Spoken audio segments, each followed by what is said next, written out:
For generations, Chinese Christians have talked about an assignment given by God to take the gospel back to Jerusalem, a missional role to proclaim the gospel through the rest of Asia along the ancient Silk routes of the Indian subcontinent and Middle East, through lands that have for generations been strongholds of Buddhism, Hinduism, and Islam, before culminating in Israel with a call to the Jewish nation to embrace their Messiah.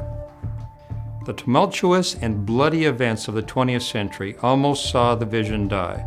The expulsion of foreign missionaries, the imprisonment of pastors and evangelists, and the burning of Bibles and Christian literature meant that by the end of the Cultural Revolution, the church was almost extinct, with 70 million people dying. During the 1970s, the wife of Chairman Mao famously said, "Christianity has been confined to the history section of the museum. It is dead and buried." Another key governmental leader said that not a single church was functioning in China and that he would not be surprised if Christianity had died completely. Reports of the death of the church were, however, greatly exaggerated, and from a small remnant of believers, there has emerged the largest and perhaps strongest Christian church on earth, a church that many today estimate is over 100 million believers strong. To begin with, the church began to grow in the rural areas. More recently, there's been unprecedented growth in the urban areas of China. We've also seen the growth of different expressions of church in the urban areas. The church, the Back to Jerusalem vision, has been reborn. China has been a closed nation for a long time. Very few missionaries have been sent.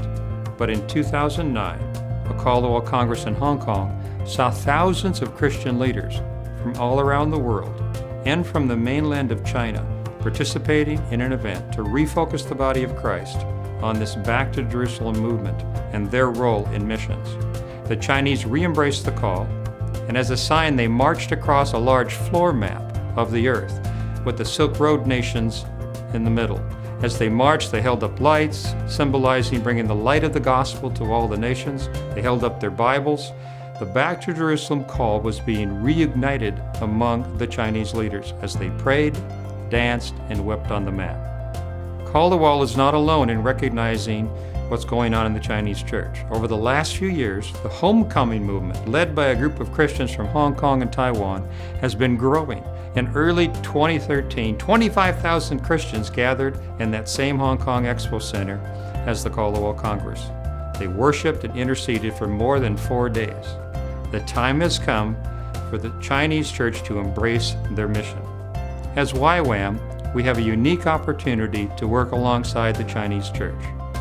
We have been asked by many of the key networks, covering tens of millions of believers all across China, to help train them, 1,500 by 2020, an additional 10,000 by 2025, 23,000 more by 2030, almost 300,000 more over that next decade, with even more being released by 2055, resulting in a total of 1 million new missionaries over 40 years.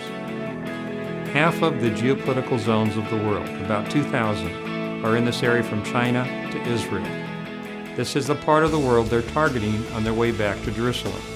Their goal is to train and send missionaries into every one of these zones. To accomplish a task of this size, it's going to require the help of many Christian organizations. Several have already indicated they are willing to do whatever is necessary to help the Chinese. Business people have also stepped forward, alongside educators wanting to help. Our University of the Nations program in Ywam could be extremely important for what is about to happen with the Chinese. We're the only organization that is positioned all across the region we're talking about with training locations. We could train Chinese in the skill sets, helping them learn the cultures and the languages in all of these regions, all through the 1040 window. Both in and out of China, new training courses, curriculums, and long-distance learning opportunities need to be developed to facilitate this expanding missions movement. All of us as YWAMers from all around the world should ask the question, what is our role in working with the Chinese church? We have a rich history of blending the nations together for greater impact. The question for us is, Will we say yes to this tremendous opportunity? Will we rise up in faith and do our part to come alongside the Chinese church? The largest missions movement in history is in front of us. It seems that God has prepared us for this very moment.